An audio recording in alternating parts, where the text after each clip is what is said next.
My podcast was rejected. Apple rejected my podcast.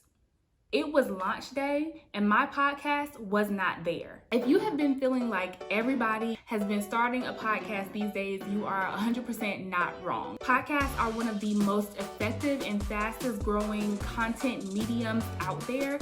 And especially if you are planning to use it for business growth, you cannot go wrong with the podcast. I promise you. Today, I'm going to talk to you specifically about how to start an interview podcast. Now, my podcast, the LaziMILLENNIAL Lounge, has almost 100 episodes. I think I'm about to publish number 97 on Sunday, and about half of those are interview episodes. So I've been doing this for a while, and I've learned a lot about how to develop a strong interview podcast over time and how to conduct an amazing interview that people get really excited to hear, that makes people want to subscribe to your podcast and listen to it over and over and over again. And so today I'm dropping all of those secrets, not really secrets, all of those strategies and tips for you. So keep listening. The tools you need to start and set up your podcast. I'm also going to share with you 7 tips that help you get over your fear of interviewing and make sure you have an amazing interview every single time. Lastly, I'm going to share a bonus tip with you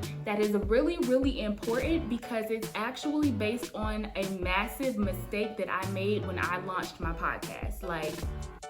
So I'm gonna let you know what that tip is so that you do not make that mistake when you launch your interview podcast, okay? Before we get started, I want you to go to the comments and let me know what type of podcast you are thinking about starting. So if it's interview podcast, that's great, but about what? Is it about gardening, your product business, selling t-shirts? Is it about your service? What are you thinking of podcasting about? Now, one thing you might be asking is, why am I focusing on interview podcasts? 3 reasons. Interviews are interactive types of content. So like right here in this video, the only person talking to you is me. It's just me. And while I try to be as engaging as possible and as fun as possible and give you all the value you need, I cannot deny that if there was another person sitting here next to me, that would be a more interactive content type because you would see me interacting with, communicating with, talking to, responding to another person. And that's what people get to hear when they are listening to an interview podcast. So that's reason number 1. Reason number 2 is, I wouldn't say selfish, but it is a strategic reason for doing an interview podcast. If you have a podcast that you are using for your business, obviously you want people to know about that podcast, to subscribe to it, to listen to it. Well, in order to do that, you have to promote it, right? Obviously, because if you're using it for business, then podcast is not just content, podcast is for content marketing. Remember that important distinction that I talked about in this video. So if you are using the podcast as a marketing tool for your business, that means you need people's eyes on it. And if you have people that you are bringing onto your show and interviewing, they can help spread the word about your podcast. So instead of just me sharing it with my network of people, now I have me and my interview guest sharing it with her network too. And then when I have 5, 10, 20, 50 interviews, that's now 50 more people who are sharing their episodes and therefore my podcast with their network. So that's reason number 2. And the last reason I'm focusing on interview podcasts is because honestly, it takes some of the pressure off for the content that you have to create. So the solo episodes on my podcast are like 15 to 25 minutes, right? That's not that long. The interview episodes are anywhere from 35 minutes to an hour, sometimes an hour and 10 or 15 minutes. It takes a lot less work for me to create an interview episode than for me to create a solo episode. What is my son doing? Hold on, y'all. Child, somebody take these kids back to school. Okay. What was I saying?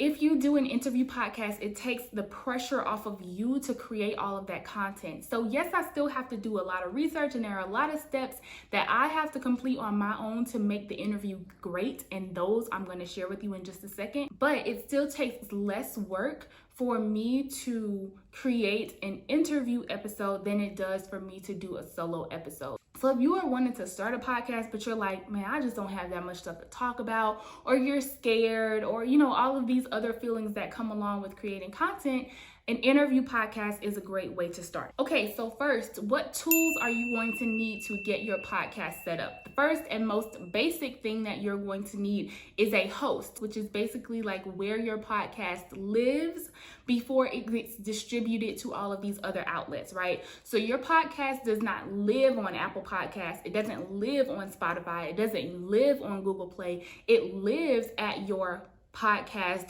host. And then your podcast host is able to distribute your podcast to those different platforms. My podcast host is Podbean, Podbean. I love it. It's easy to use. It has pretty good statistics. It's consistent. It can automatically share my episodes to different platforms if I set it up that way. Most importantly, it's affordable. That was one of the biggest things when I was starting out. I didn't want to spend a lot of money on my podcast because I didn't actually start my podcast for business reasons. So I wasn't looking for a return on my investment, and therefore I didn't want to invest a whole lot of money up front, not expecting to get that back. So I might pay like $108 a year, I think it is. So you can definitely check out Podbean. I highly recommend it. Have had no issues with it for the past 2 or so years. And the links to all of these tools, by the way, are in the description box for this video for your convenience. So you can just go to the description box and see all of these tools that I'm talking about. Number 2 is a tool that you can use to make the process of setting up these interviews more streamlined and easier without all the back and forth of like, oh, I'm free on Tuesday and Thursday from 3:23 to 5:24. When are you free? Oh, you're in a different time zone. Okay, well, let's do subtraction. You don't have to do all that. Cut all of that. Set up a calendar through Calendly or Acuity, and you can basically populate your availability into those tools, and then you can send your link to your prospective guests, and they can basically reserve a slot that works for both of your schedules. So it just automates the scheduling process, which takes out some of the back and forth. It helps you come across more professionally because a lot of people do use this now, and so if you don't, it's kind of like, bro, where's your calendar? Because I don't have time for this back and forth.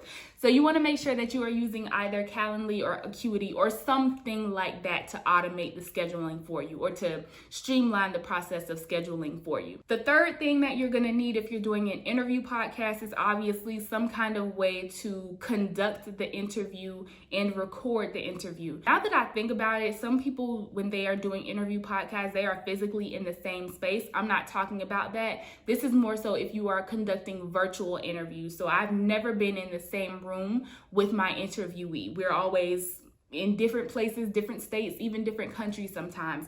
And so it's very easy to conduct these interviews using Skype or Zoom. I use Zoom, and since the pandemic, a lot of people are probably a lot more familiar with Zoom than they may have been previously, but Zoom works great for recording interviews. I always record audio and video. When I first started my podcast, I was publishing on YouTube and on my podcast, and then I stopped with YouTube and then I started back. But either way, I always recorded video and audio just in case I wanted to use the video one day. So that is an option with Zoom, and it's really easy. You just get on as if it's a regular Zoom meeting and you press record, and then it saves. Then that's it. And then the last tool I use, number 4, is GarageBand to edit. So I have a Mac computer. GarageBand is on there for free. I actually follow a process that Pat Flynn talks about and demonstrates on his YouTube channel. I have provided the link to that video in these comments. There's no reason for me to show you that because it's literally the same thing that he does. He teaches you how to build a template, basically, so that you're building this out one time, and now every time you're editing another podcast interview, you can just like plug it in. So if you want to know how to easily edit your podcast in GarageBand, go to the description box and head to Pat Flynn's video. Don't do it now. Listen to this one first, and then you can go, okay? Let's get to the good stuff. I got to tell y'all these 7 tips, okay? Because I know you're scared, right? I know that when you are talking about creating something new, there's fear there. You're worried about stuff, especially if we're talking about an interview, because then there are other people involved, so the stakes feel higher. I am hoping to help mitigate some of those concerns that you might have about this interview podcast, okay? Because I've been doing this for a while and I know how it feels in the beginning. So speaking of the beginning, that brings me to point 1. Number 1 for how to conduct an amazing podcast interview is accept that in the beginning, everyone sucks. If you are not used to doing interviews, if this is not what you do, you are going to suck too. And that's okay, because the sooner you start and get that sucking out of the way, the sooner you can stop sucking. Now that we've got that out of the way, let's move on to number 2. Number 2 is you have to do your due diligence, right? You have to do your background research on the person you're interviewing before you actually do the interview. It's not enough to find someone on Instagram and be like, oh, I love what she's about. Let me go interview her right now.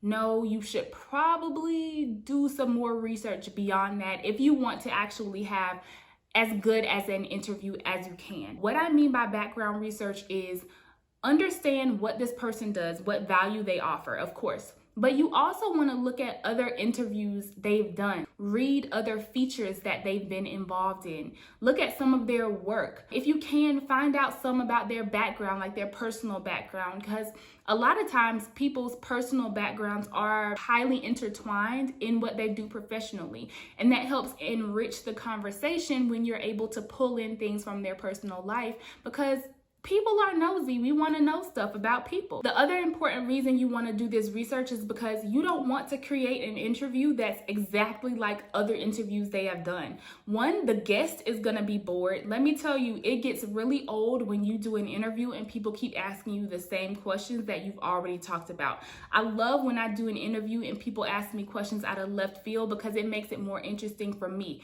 It's like when you have a concert and you've been performing the same song for 20 years and people keep wanting you to perform it the same way every time. It's not fun for the person who's singing. It's not fun for the interviewee. So you want to make it interesting for them, but also for the person who's listening, because chances are if this person is interested in this guest, they've heard this guest speak elsewhere and they don't want to hear that same conversation. So you want to make sure that your interview is different and stands out. The only way that you can do that is to know how other interviews featuring that person have been conducted. The third tip is going into it, have an idea of what you want to get out of that interview. And if possible, tie it to a business goal. Because remember, we're talking about creating an interview podcast for your business, right? So you want to make sure that every piece of content you're publishing through this podcast is tied to your business goal. And you want to incorporate that into your interview conversation. Now, if you're wondering, all right, Megan, well, how do I figure out, what the end goal of this episode should be, or what I want people to do after this episode, or, how to tie it into a business goal? That means that you haven't watched that content strategy video yet. Okay, and that's what I need you to go do right now, because again, this is not about content. This is about content marketing, because we're talking about a podcast for a business. So we're not doing this to look cute or to do it because everybody else has a podcast.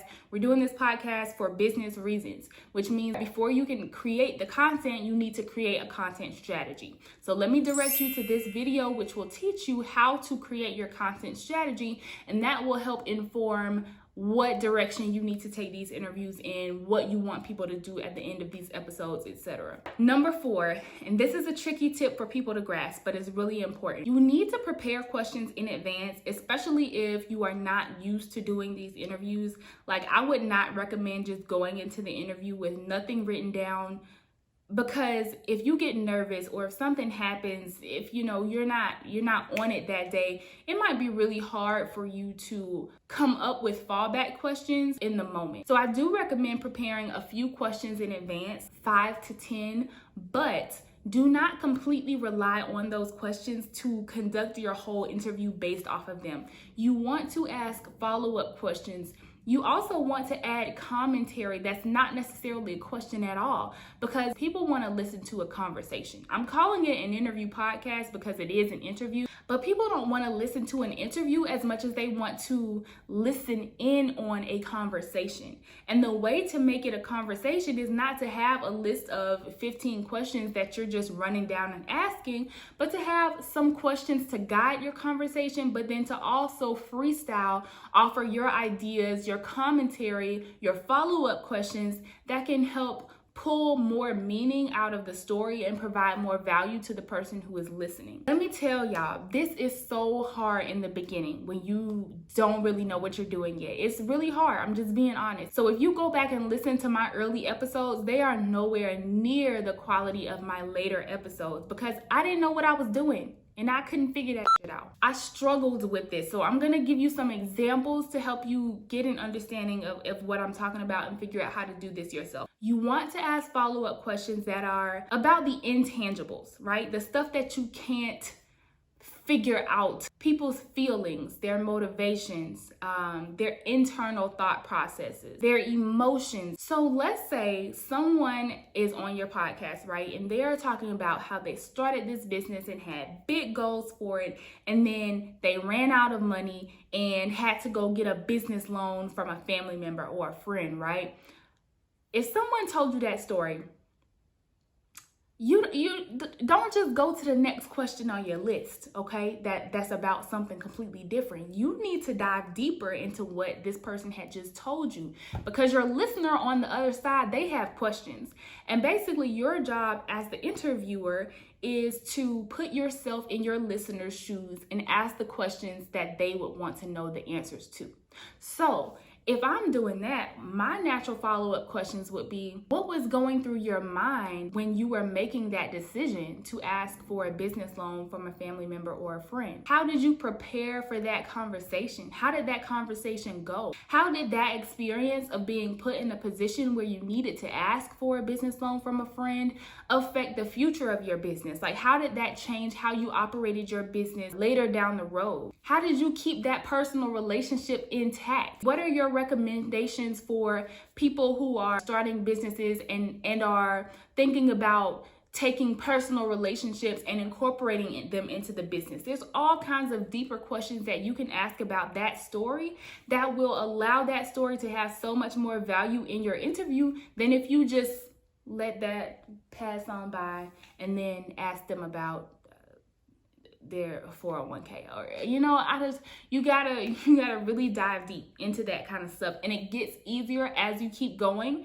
which is why you just have to start and realize that you get better over time. Okay, number 5 is related to number 4. Do not be afraid to push your guest. Okay, nobody wants to listen to some superficial, we only making the highlights version of your interview episode. Okay, people are used to hearing real shit, and they want to hear real shit from your interviews. Your listeners want transparency, they want realness, they want you to be raw, they want you to be authentic. That's what they want. They want to hear real life. So when you are preparing your guests for the interview, you want to set that expectation. So that brings me to number 6, which is set the expectations with your guest up front. Now this includes the logistical expectations, but also the expectations of the topics that you all are going to be talking about. You can prep them with the logistics, right? Obviously, they need to know when to show up, what time, all that stuff, of course. But as far as the content, what I do is I give about 4 to 5 overarching topics that I want to cover in the interview. And I tell them up front, I am intentionally not providing specific questions here, but this is an idea of the topics I want to cover. I'm not providing specific questions because I want the conversation to flow naturally. But if you have any questions or concerns with any of these topics, then let me know. Now, in my back pocket, I already have about 7 questions, specific questions that I want to ask that are based on those topics that I gave them. But I don't give them those exact questions because I don't want them to prepare answers to them, because I don't want it to be robotic. I will, however, ask them for feedback on it, whether there are topics that they want to cover in the episode. And then set your expectations for the transparency that we talked about in the previous tip. So I let them know that, hey, we get pretty real on this podcast. And also my first question that I ask is very personal, because I want to set the tone. This is where we're going. This is what we're doing here. And I also ask if there are any topics that are off limits. Is there anything that you don't want to talk about? And they can let me know. Usually people don't say anything. And I also add that if I ask a question that you are genuinely uncomfortable with, just let me know and we can edit that out. We can move on. Making sure that you set those expectations helps people kind of not anticipate, but realize that you want them to be real and open and detailed about their actual experiences without making them feel uncomfortable or like they're going to be put into a situation that's like compromising or that they don't want to be in. So these 6 tips, and I told you there are 7, so I'm not done, 7 and a bonus. These 6 tips that we've talked about so far, though, are really going to help you excel in your interviewing and grow in your interviewing over time. You're not going to be a pro at all 6 of these things from the beginning, but if you keep them in mind, you will get better at them over time.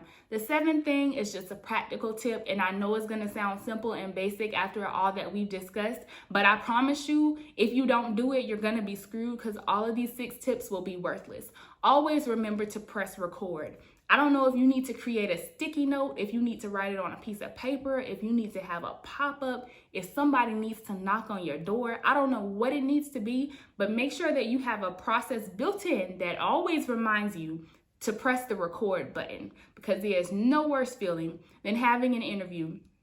I don't care whether it sucks or whether it's amazing. There's no worse feeling than that interview not being recorded and like being gone. So those are the 7 tips, but I cannot let you leave here without giving you the biggest pro tip that I can based on a huge mistake that I made when I launched my podcast. So I launched the Lazy Millennial Lounge on my birthday, October 7th in 2018. I had the date, like I knew that I was going to launch it on my birthday. I had 2 to 4 episodes already lined up and published in my podcast host. I had the graphics, everything. And Apple Podcasts, if you might know, is like the biggest distributor for podcasts, or the biggest hub for podcasts that exists. So on October 5th, 2 days before my podcast was supposed to launch, I submitted my podcast to Apple because you have to submit it to them and then they have to approve it for people to be able to find it there. So I did that on October 5th. My podcast was rejected. Apple rejected my podcast. I don't remember if I got the rejection notification after the launch day or before the launch day or when that happened, but regardless, it was launch day and my podcast was not there. On the #1 freaking podcast platform there is, it was not there on my launch day. Do not make the same mistake that I did. Give yourself ample time to submit your podcast to Apple and get it approved before you plan to launch. Like a couple of weeks, a couple of months, I don't know, that the time that it takes kind of fluctuates. So sometimes it can be almost instant. From what I've heard, sometimes it can take a week or so. Sometimes it can take longer if it's like a busy period. But you need to give yourself time because Apple is not guaranteed to approve your podcast. And if they reject it, like they did in my case, they do not tell you why it was rejected. So it's not like you open the email, see that it was rejected, oh man, let me fix this, and then submit it again. No, you have to take all that time to even figure out why Apple could have rejected your podcast. And then you have to fix whatever you assume might be the reason, and then you have to resubmit it and wait and see if that was it. So make sure that you give yourself plenty of time to submit to Apple and get a response so that your podcast is on Apple Podcasts when you plan to launch it. Don't forget to let me know in the comments what type of podcast you are planning on starting. I'm really excited to hear more about that. My podcast, by the way, the Lazy Millennial Lounge, is basically an extension of this YouTube channel. I talk to multi-passionate millennials who are building creative, profitable lives that they absolutely love. So those are my Tuesday episodes. And then my Sunday episodes are called Side Note Sundays, which are basically solo episodes about my own business journey. So it's very similar to the content that I publish here, but the podcast has been going since 2018, so there's a lot more than the content you'll see on the YouTube channel. So if you'd like, check it out. Make sure you subscribe to the Multipassionate Meg YouTube channel because this is where I hang out mostly nowadays. And I'm always excited to welcome new people into the Multipassionate Meg family. If you found this video helpful, click that like button. It lets me know that you would like this video and that I should create more like this. And I'll see y'all next Sunday at 1 p.m.